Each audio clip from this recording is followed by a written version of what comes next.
Hello guys म चाहिँ आज प्र्याङ्क कल गर्नु जान्दैछु मम्मीलाई हैन लेट्स सी के हुन्छ अब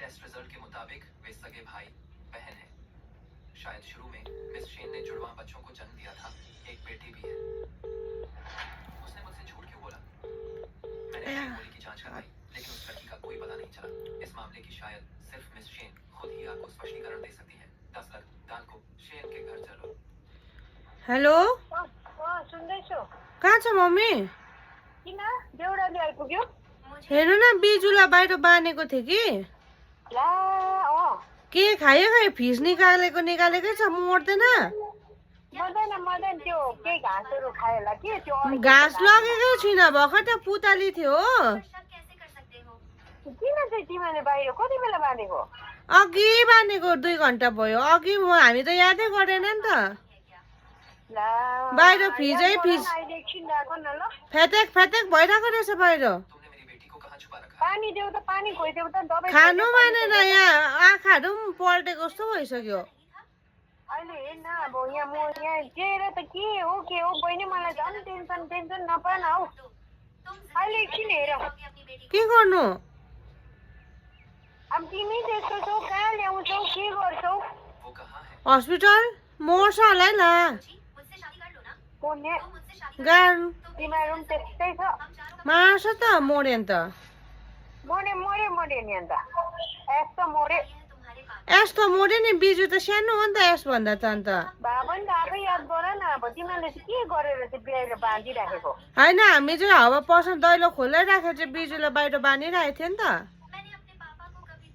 होइन कति बेला चाहिँ हौ अघि आएर तपाईँसँग फोनमा बोल्दा हामी बाहिर भित्र थियो नि त अन्त यहाँ बिजुलाई चाहिँ बाहिर बाँधेको थियो अघि उयो सोमा आउँदा पो फेटेक भइरहेको रहेछ अब याद गर बा घाँटीमा के पऱ्यो कि कसो पऱ्यो राख के पनि हुँदैन मर्छ होला हौ आँखा पल्टाइसक्यो गइदिए त अब बिरालोलाई चाहिँ ठिउ खन्दा चाहिँ कसरी बाँच्छ हौ मलाई पुरा टेन्सन भयो ला खुन पनि निकाल्यो ला के खाएला त्यतातिर त्यही त पुतली अघि पनि बिहान एउटा पुतली सुँग्दै थियो फ्याँक्दैको थियो हो अहिले डर पो लाग्यो ला हेर्दै गर अब छ्यामा उठ हेर्नु न बिजुलाई फोटो खिचेर पठा त पठाउँदैछु फोटो एकछिन ल भिडियो कल गर्नु नि video call let's see guys अब अनि होइन बिरालोलाई त्यस्तो नहोस् पनि अब हेरौँ अब मम्मीले चाहिँ ठिउ खुवाइदियो भने चाहिँ बिरालोलाई ठिउ खुवाएर कहाँ हुन्छ होइन गाइस बिचरा मेरो नानी हौडेमा तर केही हुँदैन मर्यो भन्नुमा आयु बढ्छ हो ठिकै छ के गर्नु मलाई नभन देऊ तिमीहरूले भुल गर्यो तिमीहरूले भुल गरेको छ तिमीहरू नै हो मलाई केही नभन है अब टाइसन दादालाई कल गर मलाई कस्तो मन दुख्यो अब त्यत्रै राम्रो बिरालो तिमीहरूले मैला पोहोरमा उयो गर्छ खानाको उयो गर्दैन कस्तो मन दुख्यो मर्यो नि तिनीहरूले पानीहरू दिनु छैन किन त बाहिर बाँधेको सधैँ त भित्रै हुन्थ्यो त मलाई आधी मासु नबनाऊ है देऊ मलाई नि तिमीहरूले पुरा उयो गरिसकेको छ सोम तिमीहरू के भएको छ्यामा हो नि बाहिर बाँधिरहेको पर्ने छ्यामा हो नि बाहिर बाँधिरहेको पर्ने बाहिर बाँध्नु हुँदैन नि बहिनी बिरालोले दैलो खोल्ला राखिदिनु पर्छ सधैँ तिमीलाई याद छ त अब त्यो राम्रै भएको छ अलिअलि उयो भएको त हस्पिटल ल्याउनु हुन्छ अब कसरी चाहिँ गर्छ अब सासै गइसक्यो भने चाहिँ कसरी ल्याउनु अब त्यत्रो बिरालोलाई सिधा क्याप के भयो नि तिमीले के गर्यो नि केही गरिन खाना पनि दिएको बिहान बिहानदेखि मलाई खाना माग्छ कस्तो मन पो दुख्यो त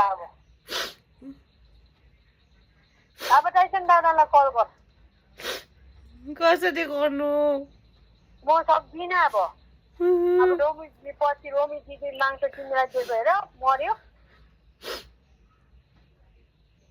कस्तो माया लाग्छ हेर त अब सधैँ मैले भिडियो गर्थेँ, फोटो खिच्थेँ। त्यस्तो साह्रो भइरहेको रहेछ, तिमीहरू चाहिँ के हेरिबस्यो? त्यही कारण फोनहरू नचलाउनु, बिरालो हेर्नुपर्छ। मलाई मन दुख्दैन। सुतिरहेको थियो नि त, अन्त म त बाहिर बाँधेको नि। किन चाहिँ बाँध्नु? मैला फोहोर खाइरहेको थियो होला, के खायो होला, याद गर्नुपर्छ। झ्यामाले बाहिर बाँध भन्यो नि त। मन लागेको थियो अहिले, पानी पनि दिएन तिमीहरूले। कसरी दिन पानी चाहिँ? पानी खुवा, खिर खुवा त। म मरिसक्यो चाहिँ कसरी खुवाउनु? अब छिमी फालिदिन्छु। अन्त तिमीले चाहिँ किन याद नगरेको? त्योभन्दा अगाडि चाहिँ गरेको त हौ। त्योभन्दा अगाडि अलिक छिटो छिटो गरेर तिमीहरू त्यतिकै ल्याउनु सक्ने थिएन। कस्तो नराम्रो लाग्यो त्यो तिमीहरूले हो। अब कहाँ लान्छ? जिउँदैछ हौ। तेरो हेर्न फोटो पठाएको छ? जिउँदैछ, यो प्र्याङ्क गरेको। आयो प्र्याङ्क गरेको। फोटो पठा न भनेको। जिउँदैछ। आयो अघि दिन फोनमा भिडियो कल गर्नु त काट्यो फोनै गाइस। झनै मार्यो नि हौ। अब घर आइपुगेर चाहिँ बुढियाले आज मलाई ठट्टन्टी साँच्ची यता हात भाँचेको। भोलि त मलाई यस्तो बनाइदिन्छ हस्पिटलमा बिरालो मरेको भए चाहिँ। बिजु जिउँदै कुकुरलाई यो चाहिँ जिउँदैछ हो मेरो चुनु मुनु चाहिँ।